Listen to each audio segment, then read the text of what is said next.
Well, hello, my friends, and welcome to the Live Inspired podcast with John O'Leary. According to the Anti-Defamation League, anti-Semitic incidents in the United States have reached record highs. More than 3,600 were reported just last year. And since October 7, 2023, incidents have spiked with Jewish students feeling less safe on campuses. Synagogues required increased security, and families asking questions they hope that they would never have to ask again. Now, these aren't headlines from World War II Europe or from some other century. These are realities we face today in our country. But the conversation today on our podcast is not about politics or taking sides in some global conflict or headlines. Our conversation today is about people. It turns out that hatred grows in distance and in ignorance, but understanding and empathy grow in proximity and in relationship.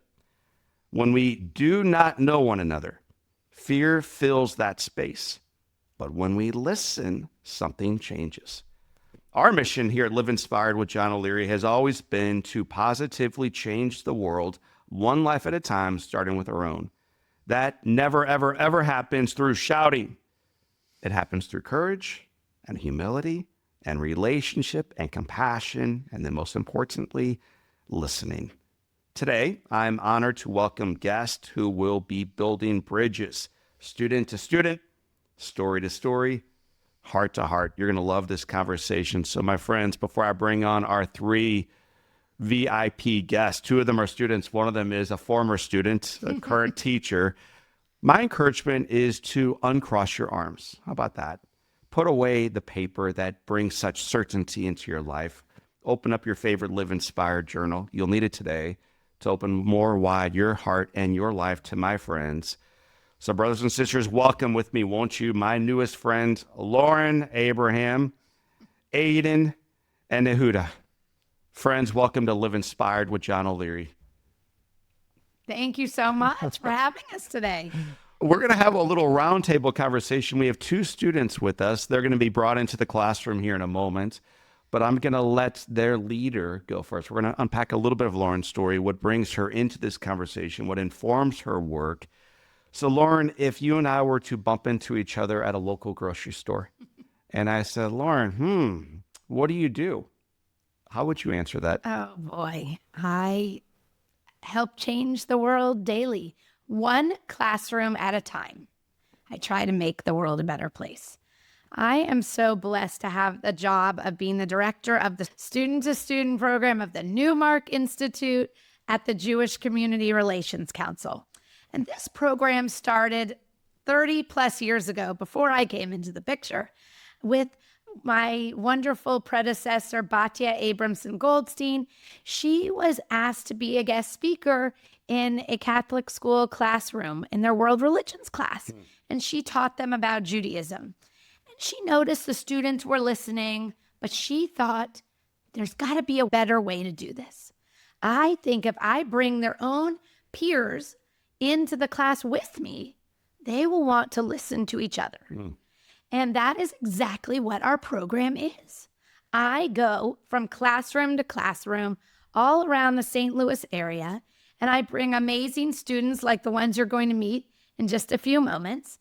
And the students talk about their lives as Jewish teens. And I'm the one that connects with the teachers, the school leadership, the districts, and I'm the one that sets up this magic. I like to say, I help train the students. We won't just let them go into any classroom and just go talk. We have a program. They go to an orientation. These students are recommended by their rabbis or educators. These students are students that have proven themselves throughout their careers in Jewish education, and they're people that are doing good for the world, trying to make the world a better place in their own way. So when we bring them together, we say that's when the magic happens. So you and I are no longer teenagers. I know. That's, unfortunately, for those of you watching this conversation, you already know that about me. It's also true, though, about Lauren. But Lauren, you work with teenagers. You once were a teenager. What informs from the past tense the work that you're doing today? So talk a little bit about growing up. So I grew up going to Jewish day school in Dallas, Texas. I grew up going to a conservative synagogue. My father took me every Sabbath to the services, and really I became part of the community. I had my bat mitzvah, which was a transformative moment when I felt I became an adult in the eyes of the Jewish community. So I'm going to pause you just for a moment. Many of our listeners will know some of the terminology you're throwing around, and many won't. Right. So you just dropped a word, bat mitzvah. What is a bat mitzvah? So a bat mitzvah is a daughter of the commandment. And so generally it happens for girls when they turn the age of 13. For boys, it's a bar mitzvah, a son of the commandment. And that's when they turn 13. Girls can have it at 12 or 13. We're a little more mature than the boys, we say. But that is a time when really the students study for over a year with the clergy of the congregation. They learn the Torah reading of the week. So that's in Hebrew, which is a whole foreign language, which takes years to really master and learn. And so when these students become a bat mitzvah, they're not only becoming an adult in the congregation, but they're being able to make their own decisions, how they want to live their Judaism, how they're going to celebrate the holidays, how they're going to continue their studies. So it's such an important time. And that's the time that the students now are talking about and reflecting on when they go in the classrooms. So after my bat mitzvah, I decided I wanted to be a teacher. I always was veering that path, but I wanted to teach in a Jewish day school or in some kind of Jewish communal organization. Tell me about that. Because many of us grow up in religious homes, and it's our parents' religion. Yes. Or I'm Irish. It's my grandparents' heritage. Right. It sounds to me like for you, it was your heritage, it was your ethnicity, it was your religion. When did you truly claim that? I think going to a school that teaches Judaism and intertwines it into the day. So I went to a school in Dallas that is a Jewish day school. My kids go to one here. And my friends that you're going to meet, Ayden and Yehudah, have all gone through that life and really learned it and lived it during the day. The prayers were intertwined. The Jewish holidays were made fun and made to be celebratory and enjoyed. And that culture, just being around it for so many years and living the Judaism day to day, that connected with me. And I realized I wanted to be in that for my whole life in some way. And when I went to the University of Texas, I studied elementary education and was very involved in the Hillel house, which is like the Jewish house on campus. I would go there for prayers. I was in a Jewish sorority. So my friends were all celebrating. We'd light candles on the Friday night to begin the Sabbath together. It was very special. And then I went on to do my master's in Jewish education. And that's where I met my husband, who's actually a rabbi. So I didn't really know what I was getting into, but, after 5 years of rabbinical school and living in Israel for the year and learning and living it really, I have seen that Judaism and teaching about it is really my calling. So I kind of do it in a different way than I always imagined I would do it. I always thought maybe it'd be in a classroom or school setting. But now I take the show on the road. That's pretty awesome. And that's the cool, every day is different and a new experience. As a kid, whether that's 6 years old or 19 years old, did you face anti-Semitism? I have always been one to wear like Jewish jewelry, a necklace with a Jewish star, a Magen David, or Chai, which is the Hebrew term that means 18. And I do recall as a student and as a teacher, sometimes having that urge to stick it in my dress and tuck it in, not knowing the comfort of what was around me. And that is a challenge that maybe not an anti-Semitism incident necessarily, but one of discomfort as a Jewish woman. So I try now to always showcase my Judaism and live it loud and proud. Tell me why you think it is that anti-Semitism is on the rise. And maybe even before you talk about why, what is anti-Semitism? Well, in our presentations that we go out to almost 40 different institutions per year and give to over 5,000 students in the St. Louis area, we really describe anti-Semitism as the hatred toward Jews. And I think that it's on the rise really with teenagers and with younger people for one main reason. I really think it's the internet. It's social media. Our kids and all of us are so prone to grabbing our phone and checking out Instagram or the younger generation's TikTok or Snapchat. And people are putting misinformation or some story they saw, they're clicking share. That share button is so fast, or that heart button is so fast. And it's so easy to click without really having the full understanding of what you're doing. And when we go into the schools, they're often asking questions out of love and out of unknowingness. And it's not that they're trying to be rude or disrespectful or anti-Semitic in any way. They're just curious about the answer. I see that really on a daily basis. So if we can get them young and we can talk to them before they have been prone to think the wrong way and we can get them right, I think that's really the key to success. Yeah, my hope with social media and the internet was always that it would truly draw us together. To me, it seems, as I talked about in the intro, when you get to know someone else's story, it's very difficult to hate them. Yes. Even if you profoundly disagree with them, it's very hard to hate someone. Yes. And yet the internet has seemed to make us feel as if we know everything immediately without having any true knowledge, where it's very easy to heart it up, like it up, or share it out. Yeah. And it's frequently misinformation and frequently hate speech. So talk about student to student. When were you first made aware of them and what drew you in? So when I was moving to St. Louis for my husband's job, actually, somebody recommended this job to me. My predecessor, Fawn Chappell, who Batya and hired and did the job for over 20 years, decided it was her dream and her vision to take student to student out of St. Louis and to move it to other cities around America and in Canada, and hopefully even broader. But Fawn really couldn't juggle doing the program in St. Louis and taking it abroad. Right. She needed some help. And this job was open right at the right time. I went with Fawn to see a presentation, and we really talked about this wave of Jewish education being the way of the future, of getting the students out there. And even I have brought to the table this idea of bringing the students from the schools into our religious institutions, taking a field trip. Yeah. Didn't you love taking field trips when you were in school? I grew up in a Catholic school. We would go to synagogues. Exactly. And it was a really cool way to get to know a religion and a religion that led directly into ours. Just yesterday, we had a Catholic school group of 44 students come to one of our synagogues. And the rabbi asked them, have any of you ever been to a synagogue before? Have any of you ever been inside? And one of the 44 raised their hand. And so that was an experience that we really could give them. The other 43 can now always remember this time and always remember what it felt like to go into a different religious institution. And there was no horns on the Jewish people, no chaos, no negativity. It was a positive morning of asking questions and of hearing from each other and of dialoguing. One of the things that we do in our program, our specific manner, is we are a person-to-person program. We don't use PowerPoints.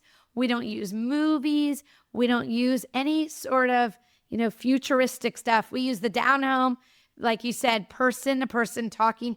We do love to have our props. I brought some of the props today to show you, because when you touch something or feel something, that's when it connects with your heart. So you are a trained teacher. You're the wife of a rabbi. You're a busy human being. You go into a student-to-student gathering, and we all go to a lot of seminars and meetings where it was like, oh, it's really nice. But then we go back to our real work and our real life. There had to be something about this that drew you in to make you recognize this has to be done and done well and done right, and I'm going to be part of it. Yes. So what was it about that gathering, whether it's the first time or the next time in, where you felt the drag on your heart to commit? What I love about the program is the joy that it expresses in Judaism. So many people are so quick to jump to the Holocaust, anti-Semitism. But when we go into the schools and when our students talk, they begin by introducing themselves. Ayden, who you'll hear from, is going to tell you, I'll give you a little snippet into that she loves to dance. Yehuda's going to tell you that he loves to lift weights or play basketball. And all of the students in the classroom are thinking and processing, wow, I like to do that too. So we started out with the connections. And then we talk about ourselves, what branch of Judaism we're connected with. The students will talk about their rituals that they follow, their trips to Israel, their favorite holiday, their favorite celebration, their favorite Jewish food. We show Judaism in a positive light. Yes. We show the things that make our hearts sing in our religion. And that is what I instantly fell in love with. That it's not just about us leaning on our history and the atrocities. It's leaning into the good of the people and leading into the good that we feel when we're worshiping or when we're proudly in our synagogue. Those are things that we want the rest of the world to know and learn about. Well, I think another thing that you ought to be proud of is this heritage. Yes. As growing up in a Christian home, we focused a lot on the New Testament. For us, a newer book. So when Jesus shows up in our world, the New Testament is the book that we have to celebrate that history, that heritage.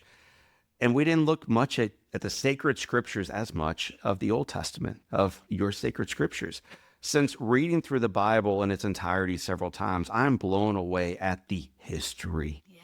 Robust, vibrant, living history Yes. that ought to be celebrated.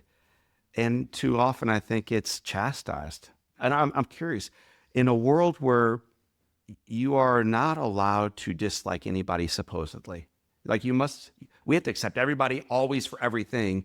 It seems there's almost permission right now to be anti-Jewish. Yeah. It's a very odd Very thing. sad. You can't be anti anything, but Jewish, yeah, I think that's one thing that somehow both the left and the right are whispering, saying, yeah, I think that is one thing we can be a little bit against that.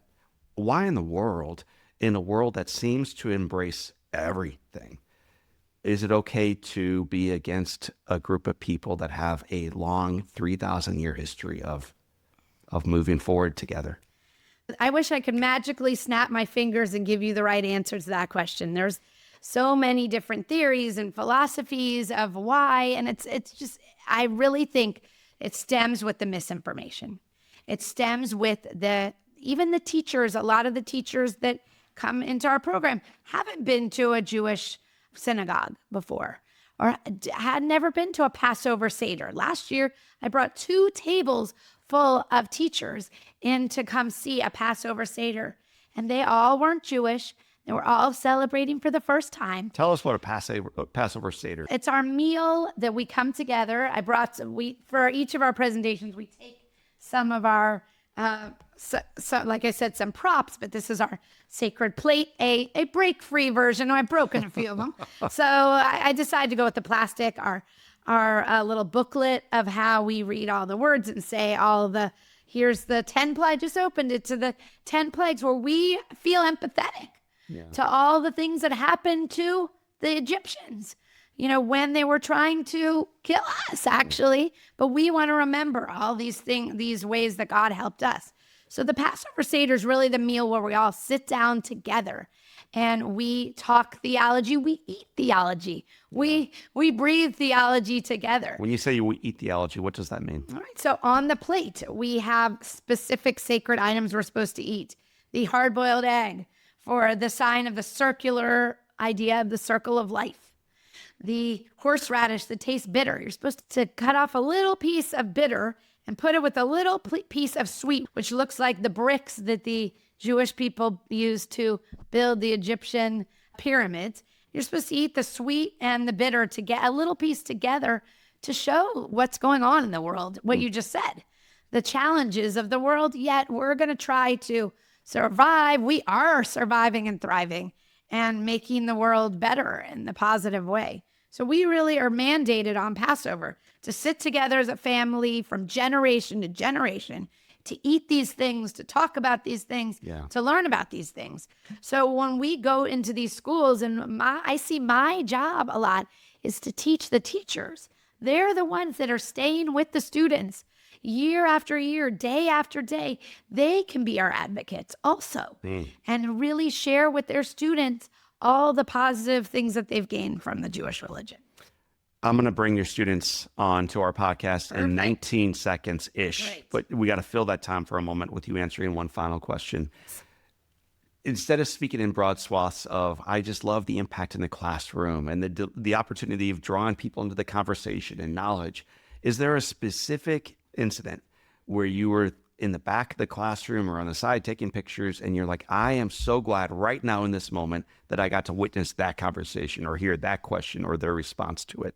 Oh, those happen every single day for me. I think the one I want to tell you about is actually not that happened in the classroom. It's actually a student that graduated and went to the University of Iowa for college.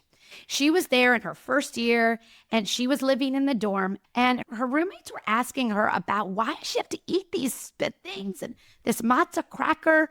What is she doing? Why is her mother sending her a box of this stuff? And she texted me and she said, Lauren, I need help. I loved students so much, as you know. Can you go back to the folder that we got and that we always use? And can you take a picture of all the dietary laws that we explain so that I can share them with my roommates and keep it going? Because I want to teach them. Yeah. I've taught so many schools along the way, and I want to keep sharing it. And I was just crying when I read that text message, with beaming with pride, thinking, gosh, the things that we're doing are so important in the classroom, but they're living far beyond classrooms. They're living in dorm rooms when somebody's giving an explanation. They're living in, hopefully, college and beyond with our sacred alumni that are out there doing the good work. So that's the story I wanted to end with and tell you, that we've all got to keep counting our blessings, but keep moving them forward. My friends, we are going to move some microphones around. We're going to bring in some students who are the real teachers in the room today. Yehudah, welcome to Live Inspired with John O'Leary. Thank you. Tell me about your name, first of all. So my name is Yehudah. It roughly means thank you, God. Judah, the name that one of the mothers, the forefathers' wives gave their kid. It's as thanks. It's the first time in the Bible that you see somebody kind of giving saying thank you in terms of that. That's awesome. Ayden, I'm going to start with you. Did you grow up in a Jewish house? Talk about what faith meant to you as a kid. I actually grew up in a split faith family. My dad's side is Jewish and my mom's side is Christian. So that experience was actually really cool because I got to grow up with both religions. I go to church and I go to synagogue. We celebrate both holidays at my house. I'm very fortunate to have a whole entire family who supports that. And it's really nice to do that. I also grew up at a Jewish day school. I went to Saul Mirowitz in Creve Court, and it was some of the best years I've had. I really enjoyed growing up with some of my best friends and having that Jewish experience every day, getting the knowledge, and it was just really cool. Your dad brags on you. So when he's not making me do work, we talk a little bit about family and kids and faith, and I've been told that you are an awesome, gifted dancer. You like dancing? Yes, I love dancing so much. What is it about dancing you love? I just really love expressing myself through my movement because, I love doing things like this, but also I tend to be a little bit more soft-spoken at times. And so dancing kind of gives me a way to express my personality through movement without speaking. And I also really just love performing for people and being on stage. Being on stage is one of my favorite things to do. I crave it every time I do it, and it's the best feeling ever to just be on stage in front of the lights performing for an audience. That's It's awesome. really cool. Yehudah, welcome in, man. So I know what your name means. Now I want to learn a little bit more about your upbringing, though. Talk about your family of origin. What was faith like for you as a kid? Yeah, so I have something that's maybe a little different than most of the students in the program. We talk about 3 different branches of Judaism. There's a lot more, but the 3 largest ones in St. Louis and in the United States are conservative, Orthodox, Reform.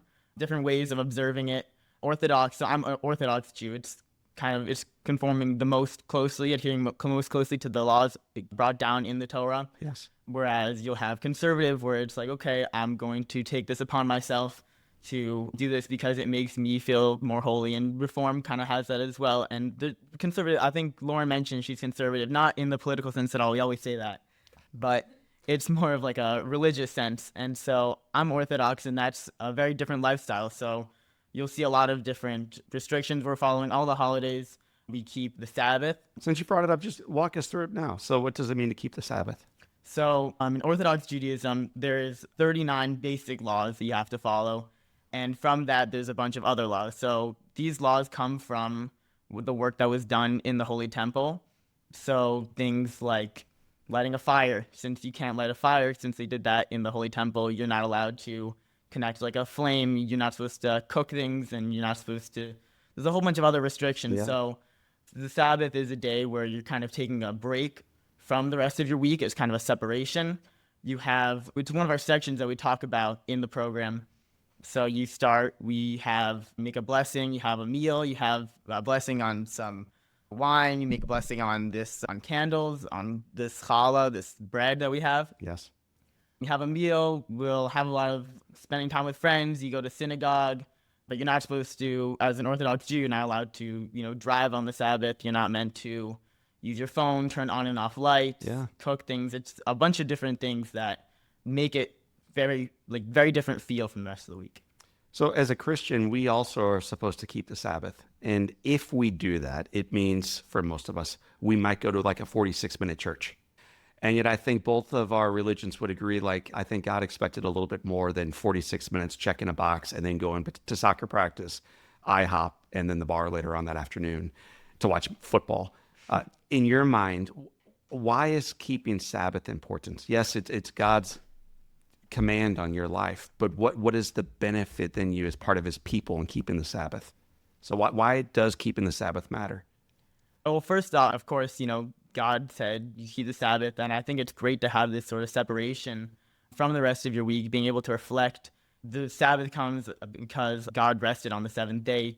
He finished making the world and everything like that, so we are kind of taking a break and reflecting on our week and being able to sit back and not have to worry about the stress and everything of life. Being able, even if you're not Jewish, just spending a day not using your phone, not worrying about homework and all the other things. There's so many different things you get from it. It's just awesome.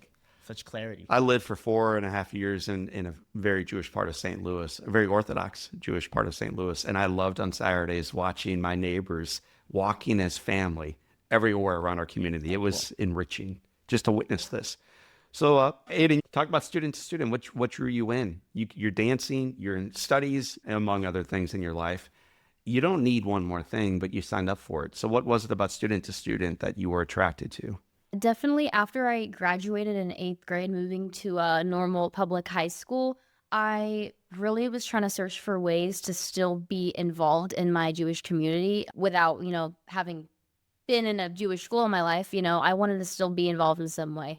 I love public speaking. I love educating my fellow students, and student to student was a really great way to kind of advocate for Judaism, especially in this day and age. I really wanted to kind of be that voice for my community. And I also have a lot of my friends who I went to school with that are part of it, and it sounded like a really cool experience, and so I knew that I had to do it.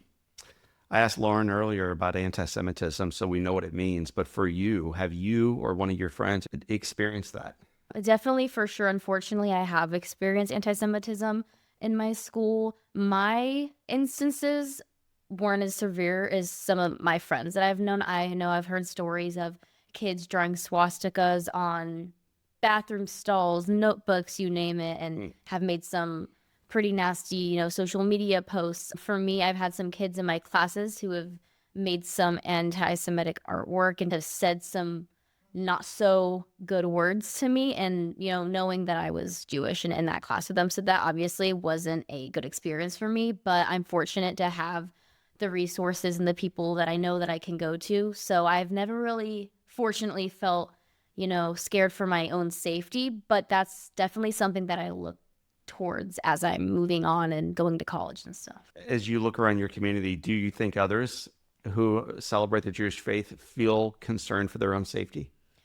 I don't want to be afraid to show people who I am. I don't want to be afraid to, like Lauren was saying earlier, wearing the jewelry or wearing Jewish clothes or my IDF hoodie or my Israel hat. I don't want to be afraid to do that and to share my faith, which is why I chose to do this, because I know there are some people that maybe are, and I kind of want to be the representative for that.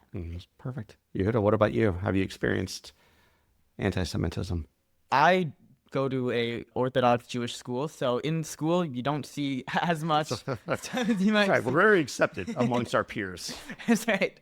But certainly outside of school, there's been instances. So on the Sabbath, I dress a different way. I have, like a button-down white shirt, my black pants. I'm all dressed all fancy. I have my kippah on. This is like it's a Jewish hat that reminds you that God's always above you. So it's something that you can tell if someone's Jewish. And so I'll be walking down the street, and this has happened a few times. I'll walk to synagogue, and people will roll down their windows and scream Free Palestine, and flip me off and all these other things, which, I mean, I'm an 18-year-old kid. I'm not going to be able to free Palestine. I'm sorry. It's just a hateful way of acting and yelling towards somebody and assuming, a lot of anti-Semitism comes from political reasons nowadays, especially with, a lot of stuff involving Israel and Palestine and all these other things. But really, I mean, there's a separate issue than going down and, yelling at somebody who's that doesn't accomplish anything. Why do you think they do? Because it's so prevalent now that it's almost not even talking about, because it's oxygen. It's everywhere you go. This idea of hearing things like from the river to the sea, which I don't even think people understand what that really means. And if they do, wow. But what is the proper way to respond then to hate like this? And we could also play on the other side of the coin that the Palestinian people have experienced profound hardship too, and their own profound challenges.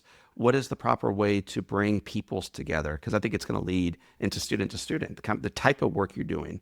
So help me better understand, how do we begin having conversations around these wildly divisive issues? I mean, yeah, just like Lauren said, everything stems from misinformation. I mean, there's been anti-Semitism since the first Jew existed. There's always been this sort of hatred of, lesser people. And this is not even just Jewish people in general. When there's somebody who's, smaller, littler than you, then you can go ahead and gives you the right to be able to start hating on them. And that's just how things have just historically have been. And so when you have Jews like this, and then you need to be able to get people together and say, hey, listen, it all starts with information. It all starts with being able to say, hey, look, these people are just like you. And that's really what the student does. And it shows people, it's hey, look, these kids are just like you. I've had people after presentations, they come to me and they're like, whoa, I didn't realize, I've never met a Jewish I didn't know you played basketball. Yeah, that's right. That's right. And it's just yeah, look at this.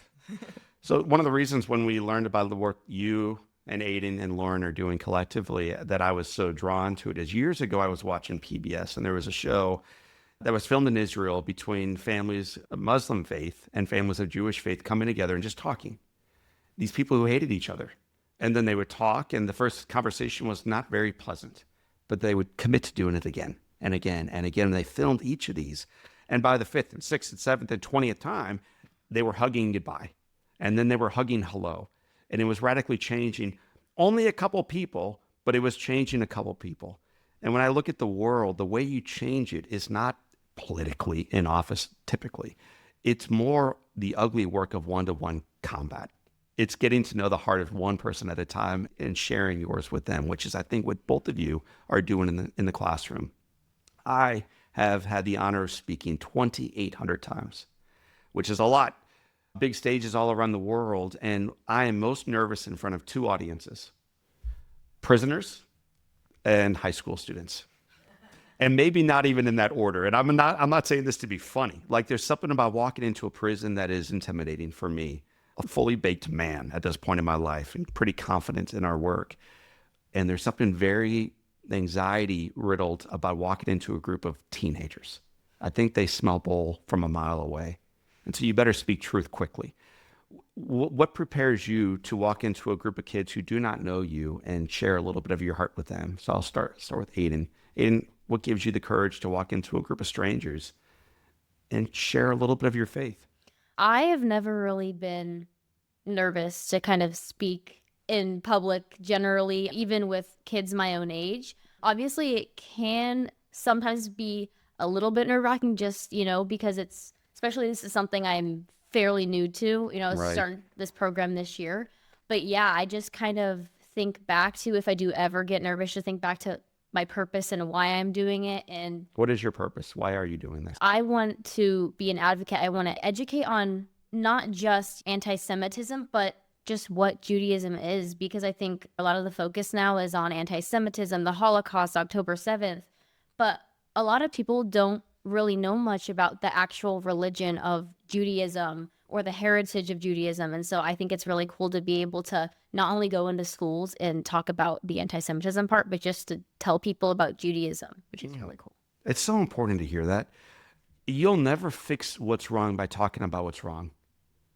It's important to acknowledge it, but my gosh, we spend an awful lot of our effort these days on social media, politically, and just in the classroom talking about all the sins of the past with no opportunity at all to redeem the brokenness of today. And what you're bringing up, Ayden, right now is this idea of celebrating who we are, what makes us unique, the beauty of our faith, and what draws us forward together, not only in that, but together. So I appreciate you refocusing me on that. That's so important. What about you? Do you get nervous when you walk into a classroom? And if so, what do you do with those butterflies? What I really like about Student to Student is that it gives me a lot of this public speaking experience and being able to talk about people. I mean, this is my life. You know, it's a lot easier to talk about something that you're confident that you know a lot about. Right. And so, I mean, this is something that I live every day. I live this religion. And that's really something that I feel like I'm able to give over easily and be able to talk about.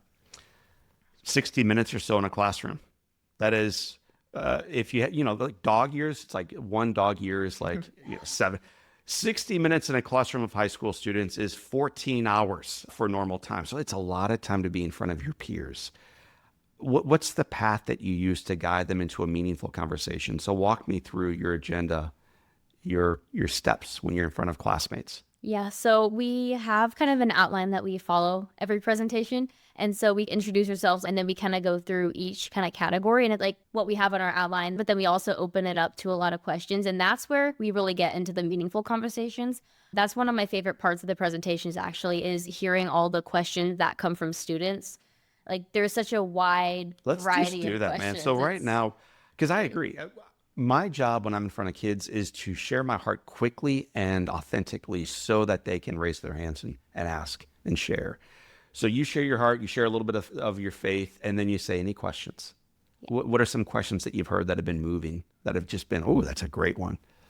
I've seen people oftentimes stereotype Jewish people off of what they see in the movies, and they'll see classic Brooklyn Jewish people with the long hair by their ears and the big hats. And so people will ask me, they'll be like, oh, like, I thought like all Jews are kind of like that, or like, oh, like I didn't know that you guys are like just like this. And so they'll ask like, what are those types of Jews? And so it's very nice to be able to explain, you know, Judaism. I always say this in every presentation, that Judaism is not limited to the 3 branches that we show in the presentation. We talk about all different types of Jews that exist.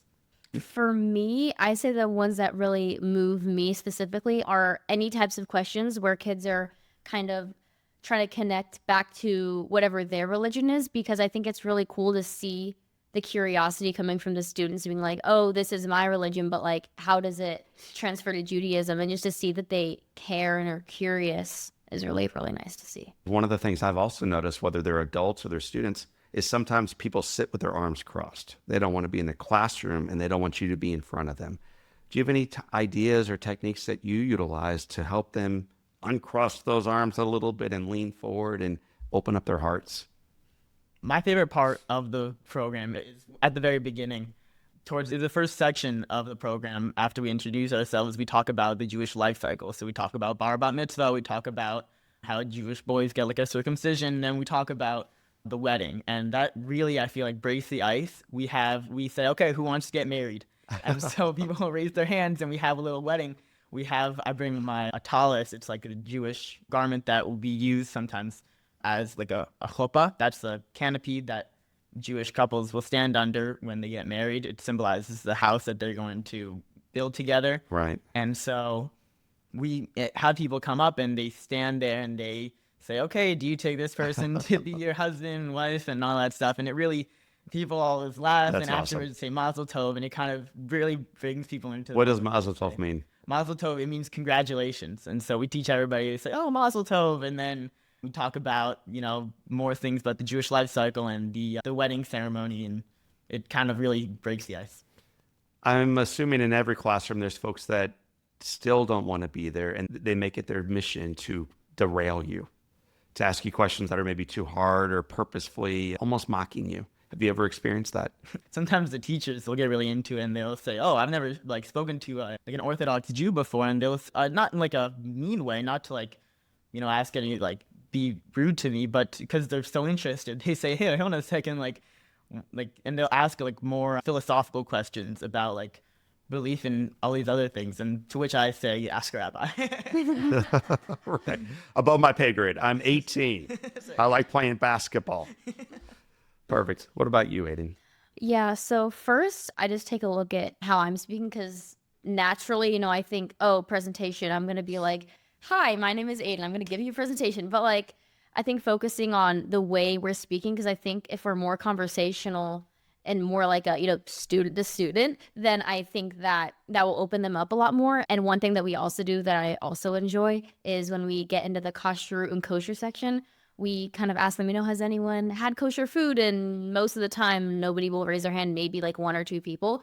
And then we'll actually show them that we have Oreos here. But Oreos are actually kosher. And then they're all like, oh, wow, Oreos are kosher. And then we can I was give them all curious Oreos. why the Oreos were stacked high on my table today. Now I know they're kosher food. But yeah, I think it's, high school kids, bribe them with food, and I think we'll be good. Let's talk about the food and the candles in front of you. So you brought these things. I don't know what some of them are. Take turns if you don't mind, and tell me what you brought and tell me why you not only brought it today, but why you would bring that into a classroom. So a big thing we have is the challah. You want to try some? You can. I would love. So break me off a piece, please. Okay, I got you. Get you a little bit. And by the way, many of our audiences are not watching, they're listening. So describe with as much detail as you possibly can what I'm about to put into my mouth, because I'm very excited for this, and it's going to be a long time before I'm able to talk again. So It's go ahead. a braided brioche bread type of thing. Jews have it on Shabbos. It's braided, and we have two of them to symbolize different things in the religion. Why would you bring it? Why does it matter in your religion? You can pull your chair in, Lauren. So Lauren, tell me about this bread. So we always start with the candles. We tell them the prayer in Hebrew, which they love to hear. A different language is so cool. Another special moment. Do me a favor. Will you say the prayer for me in Hebrew? Sure. Baruch atah Adonai Eloheinu melech haolam asher kidshanu b'mitzvotav b'tzivanu lehadlik ner shel Shabbat.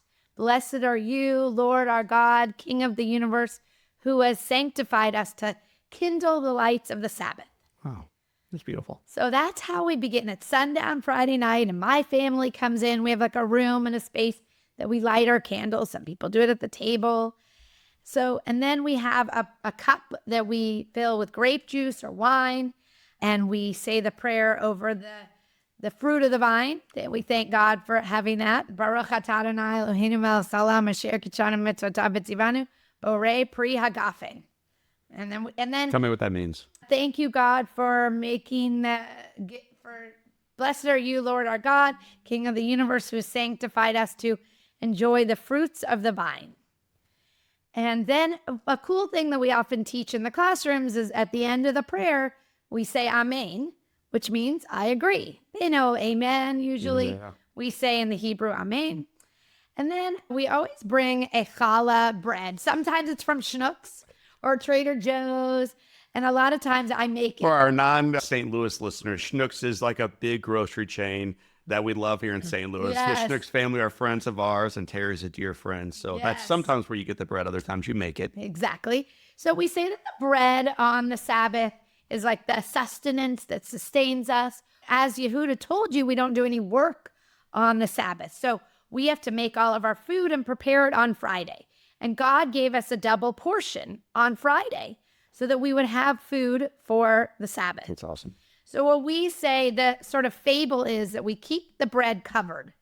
We don't want the bread to get jealous of the candles or the wine that get blessed before it.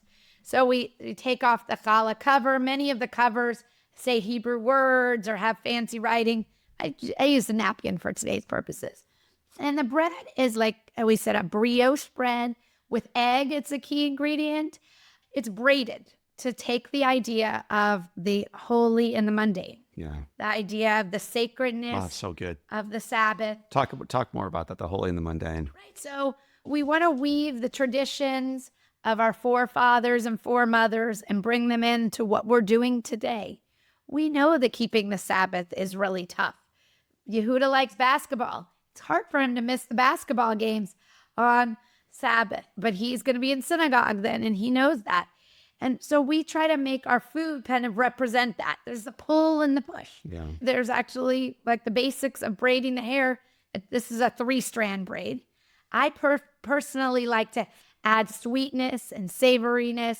For my Sabbath challahs, I like to make one that's sweet with cinnamon and one that has like everything bagel. And I try to tell, I always, my little words of Torah are, you got to think of this past week and what were your best moments, your sweetest moments, and what were your most savory moments? What were your challenging moments? And we want to taste all of that as we go into this holiday. A lot of people put sesame seeds. Some people, my kids prefer the chocolate chips, of course. But this is the bread that kind of binds us together with the Jews and other cities and other states and other countries. It's sort of, we all know this concept and we all thirst and hunger for this concept. So we bring it to the schools. And like we said, Ayden did a great job of showing the Oreos, but we give everyone their own Oreo because they have to find the kosher symbol. It's like a Where's Waldo activity. That's another cool concept. We kind of do a classroom takeover. Yeah. We ask the students, do you want your Hebrew name written on the board? And they think it's so cool. Now with the no cell phone policies in the schools, the students aren't allowed to have their cell phones. Yeah. But some of the teachers are generous enough to let the kids pull out their phones and take a picture of their name in a different language. And that's always their favorite. A lot of hands are raising to get their name written on the board. And we also explain to them about the kosher symbol, and we write those symbols on the board and have them look for them. So we really try in all of our presentations to make them interactive, fun, unforgettable, and so that the next time the students are in Trader Joe's or Schnucks, they look for those symbols and they'll remember us. Well, I've been eating this bread while you were talking, and I'm glad you spent a few minutes speaking because otherwise I would have had a lot of bread in my mouth when I asked the next question. It was delicious, and the story behind it makes it even more delicious. So thank you for that. We're going to begin moving toward concluding our conversation, but I do want to make sure I ask both of the students about a favorite experience they've had. Being in front of students can be hard, can be awkward. It certainly puts you out there, undoubtedly. And yet then you go back out to your car, to your parents' car, your teacher's car. And has there been a time where you thought to yourself, I am so glad I did that today? Was there a moment in time where you recognized that was like a highlight reel moment right there? I'm so glad we were part of that. Yeah, so honestly, every single presentation that I've been to, I felt like that after. It's just one of the greatest experiences I've ever had. Specifically, the last school I was fortunate enough to go to, that one was really special. I feel like all the groups of kids that I got to speak to, they were all really good groups of kids, and the teacher was amazing.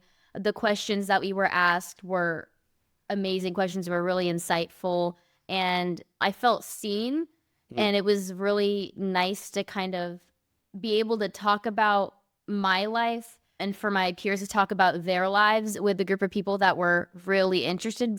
You could just tell that they really cared, and it's really nice to see other people care as much as we do. You used an expression that I love. You said it was so nice to be fully seen. What does that mean to you? To me, that just means I'm understood. People recognize me for who I am. But yeah, it was really, really cool. Yehudah, what about you? A specific incident that you were just grateful to be a part of?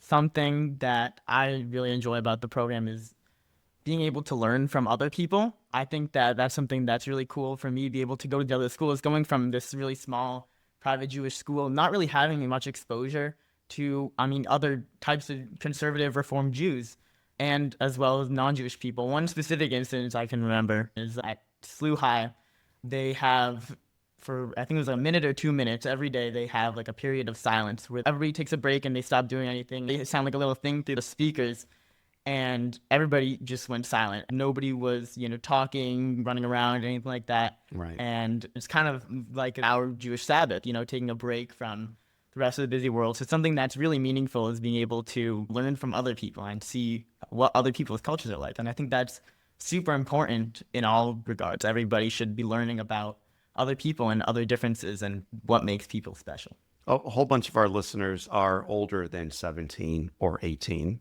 That's how old my two guests are right now in front of me. As you age, it gets harder and harder, I think, to break out of your comfort zone and meet people who are different than you are, whether that's social economic background, racial background, political background, or faith background. Give me some idea or a specific thing that you think, hey, listeners, one thing you should consider doing today to break out of that comfort zone is, so what's something practically that I could do as a guy who's busy and committed in my faith and racing around after kids, and I got a million things going on, and it's hard for me to break out of the people that I normally hang out with normally. What's something I can do to get to know them a little bit better? I would say, just for anyone, go explore, have conversations with people and connect with people. We were kind of talking about earlier some of the negatives of social media, but I think we need to start using social media in a more positive way. There are so many positives that come from social media. We can connect with people more than we ever have before, and I think it's important that we utilize that and connect with people, have conversations, because through that we can meet so many more people all across the world that, we would never think to have met in our everyday lives. So good. Yehudah. So yeah, no, student to student. I mean, the name itself is really what's the most important thing, is being able to talk face to face to another person and say, hey, this is who I am. This is what I do. This is what I'm like. This is something about me. And really, you said about the people who are different, they, talking to each other more and being able to learn from each other more. That's just super important. And being able to educate yourself, start from square one, meet somebody who's different than you and talk to them and ask them about them, because they're happy if they know who they are, they know what they're talking about. And so you should ask them, hey, tell me a little bit about your culture. Tell me about your background, something about you, because that's super important to be able to learn from other people. Because otherwise you have so many stereotypes online. You see all these things and you never really know until you meet somebody and you say, okay, this is what these people are actually like. So you're saying put down the bullhorn, quit screaming. That's right. And maybe get to know someone's story and someone's heart. 94% of the news stories last year were negative. The world is pretty certain that it's never been worse, and it's getting worse each day. That's kind of how the world feels about itself.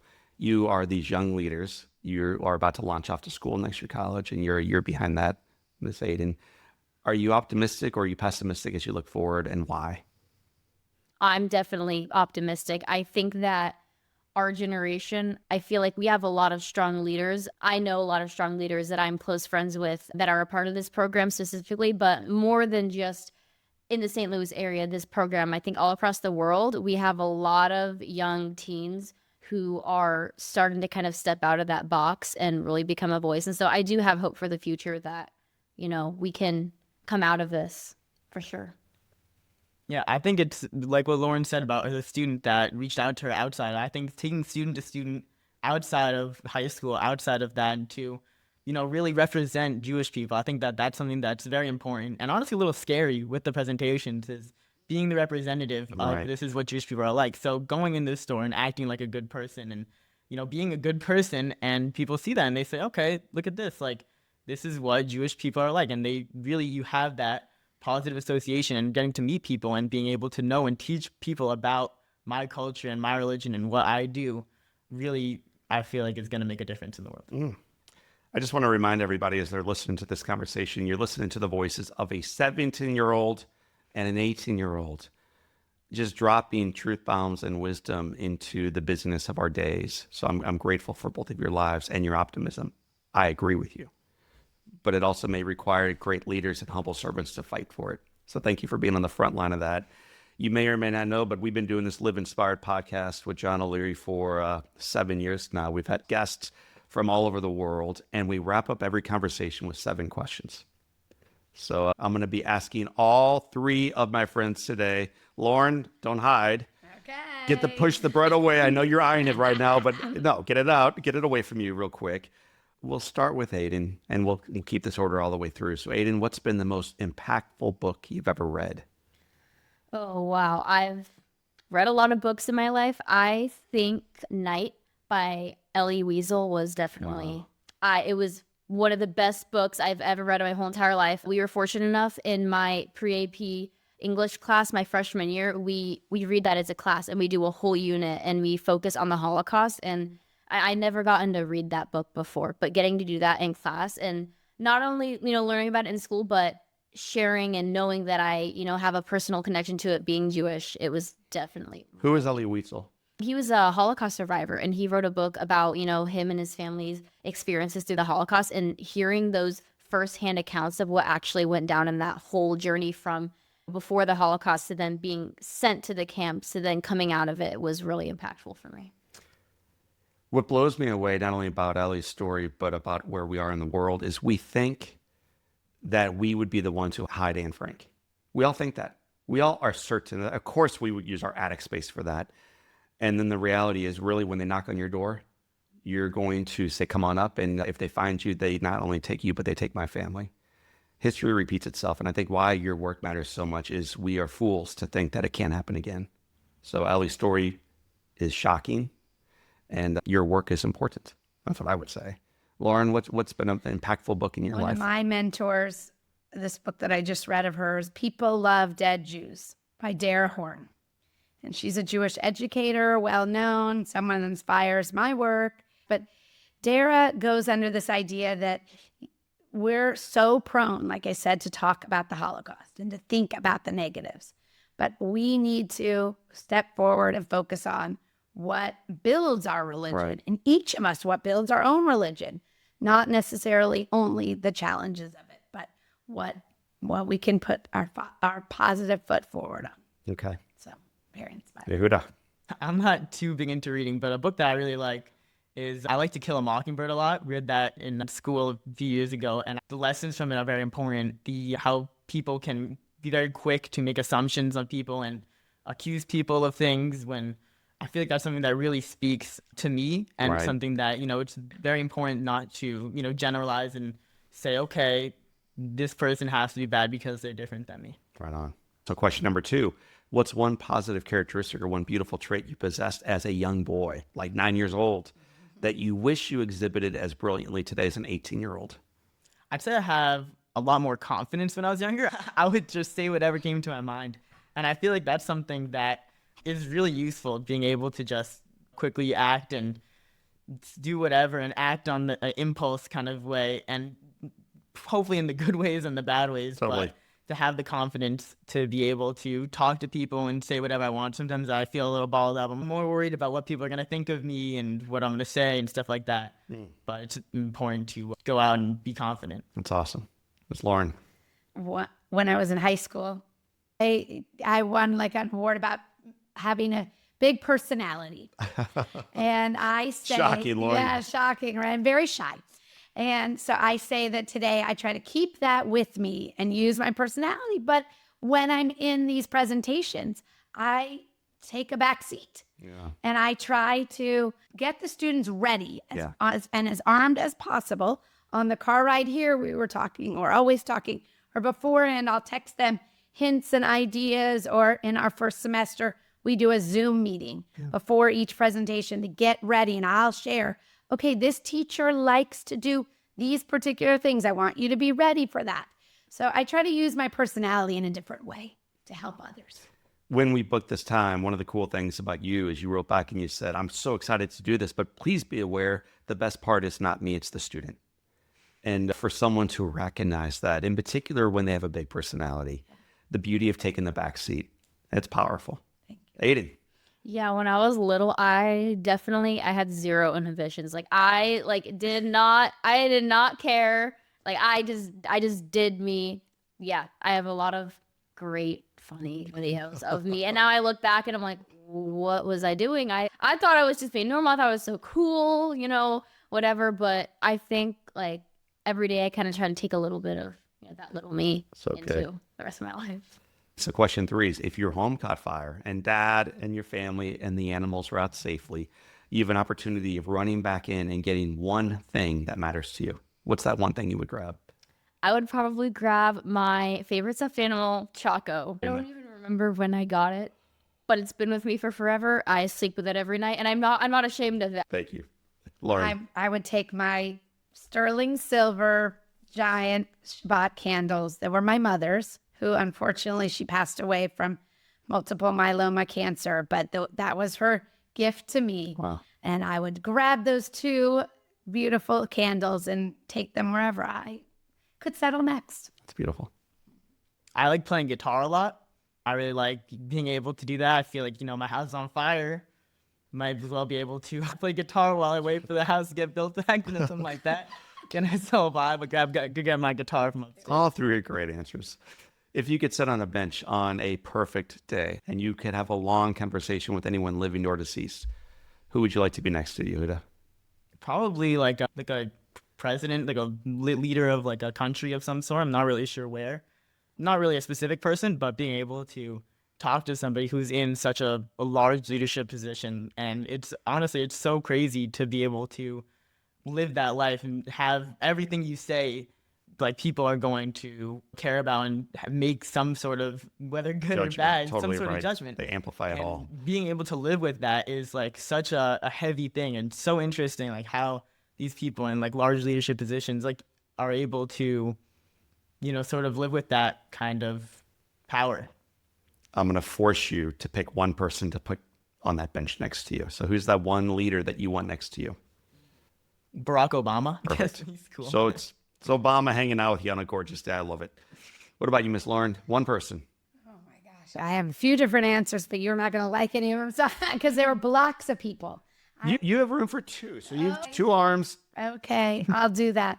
But I'm going to go back in time to my college days of my sorority sisters, who it was such a myth that we were all going to live together and be best friends forever. And we all live in different cities all over the world. So I'd bring two of them to come sit and join with me and talk about the challenges of parenthood, of being a working mom, of all the things that are going on, and catch back up on life. Perfect. Ayden, one person. One person. Or two. You got room for two. I'd say one person that I would probably want to talk to. Very recent, actually. I've been following along with the Olympics, but the Olympic gold medalist, Ilya Malinin, I was just like, I saw him skate. I saw his journey at the Olympics, and, you know, being an athlete, I can relate to that a lot, especially like the pressures of being on big stages like that. Yeah. And just the kind of pushing through those hard times and dealing with mental struggles and mental doubts, because especially at the level of dance that I'm at, that's definitely a thing, and that's something that I'm going to face in the future. And just, you know, even though, you know, obviously he's not a dancer, he's a figure skater, but like seeing how different athletes kind of go through that and learning from the work ethic of other athletes, I think that would be really cool. And then if we're going off the rule of we have two arms, we have two people, another one I would definitely choose, my dad's going to be a fan of this one, is Francisco Lindor. If anyone knows, by the way, huge Mets fan over here. Sorry, St. Louis Cardinals. The Mets are on top. Mets are on top. I really admire, again, like his, you know, athleticness, his leadership qualities, his work ethic, and just like being not only like a world-renowned athlete, but just being a representative for so many people. I think that would be really cool. We're gonna have a conversation with him. And also, he's Francisco Lindor. Who wouldn't want to have a conversation with him?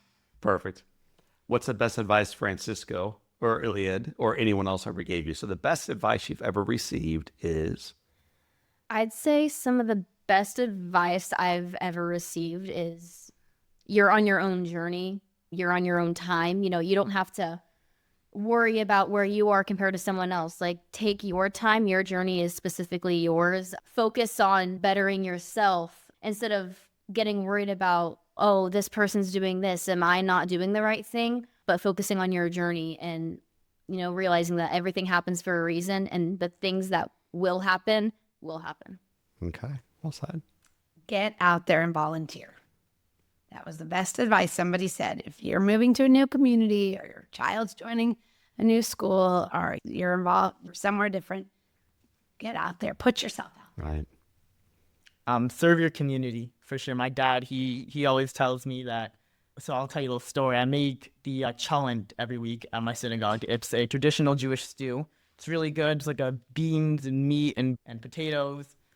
And I make it every week, and it takes a long time feeding, you know, like 100 people every week. And so I was doing a volunteer, and I told my dad, I wrote my college essay about this. I said, Dad, I don't want to do this anymore. I'm not getting any money for this. Like, I don't see, like, what's the point? Right. I don't really enjoy doing it. It's too much time. Everybody the next day comes and tells me, oh, how awful the food was. Oh, the beans weren't cooked enough and all these things. And he told me, he said, hey, do you think the president of the synagogue, you think that he gets paid? Do you think that the people that are working in the kitchen think they get paid? he said it's all about volunteering. It's about serving your community for the sake of serving your community. And that's something that's super important, to be able to help your community just for the sake of being a good person. And that's something that every community needs. That's perfect. This next question only applies to one of us because it's above both of your ages. So I have to go only to Lauren right now for this one. So Lauren, here we go.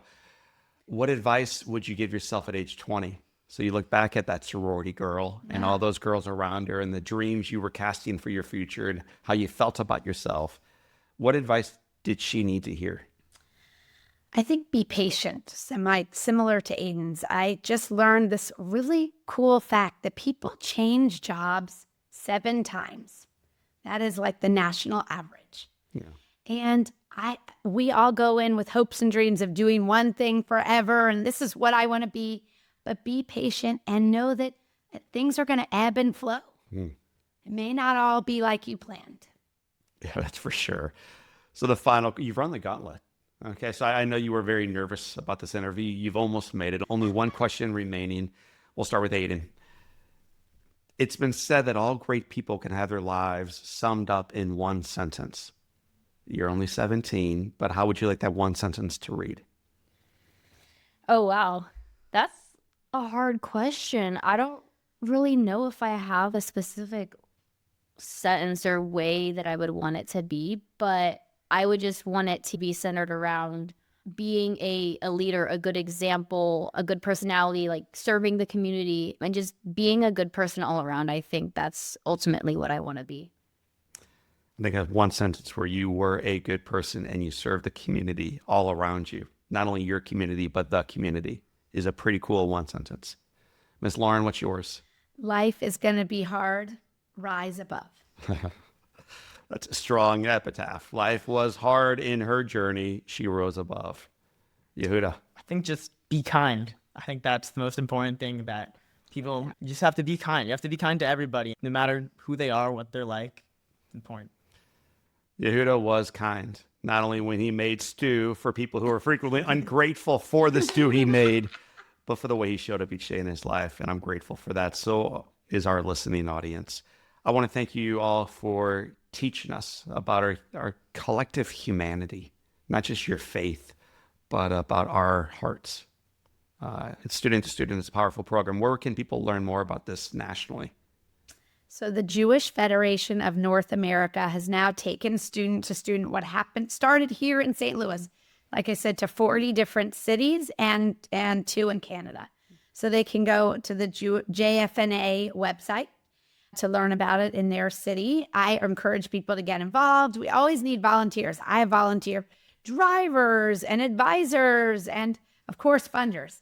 If you're here in St. Louis or you are anywhere in the nearby area, if you're a teacher in a school, we need more teachers. I'm looking for educators all the time who want to bring us in their classrooms. We're at the Jewish Community Relations Council's website of St. Louis. You can find us there. Also on Instagram, you can follow our travels throughout the city at studenttostudent.stl.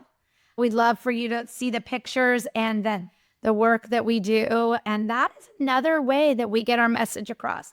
We tag the schools. The schools will share us out. The students say that their favorite day of the school year was when the student-to-student teachers come into the class. So we love that. I went to De Smet Jesuit for high school. You dropped earlier the term St. Louis University High. They are both Jesuit schools. We go to both. And I just think what a cool opportunity to bring students into your students' lives. So I encourage everybody to check it out. We'll have links to everything you dropped a moment ago in our own website, in the podcast show notes. You can learn more about that at johnolearyinspires.com/podcast. Family, friends, leaders, I want to thank you, as always, for tuning into this episode. I want to thank you for building bridges with us. I want to thank you for burning the paper and instead grabbing the person in front of you and loving them. It will change not only their life, but yours. So for this time and until next time, my name is John O'Leary. Today is your day. What a gift. Live with your soul on fire.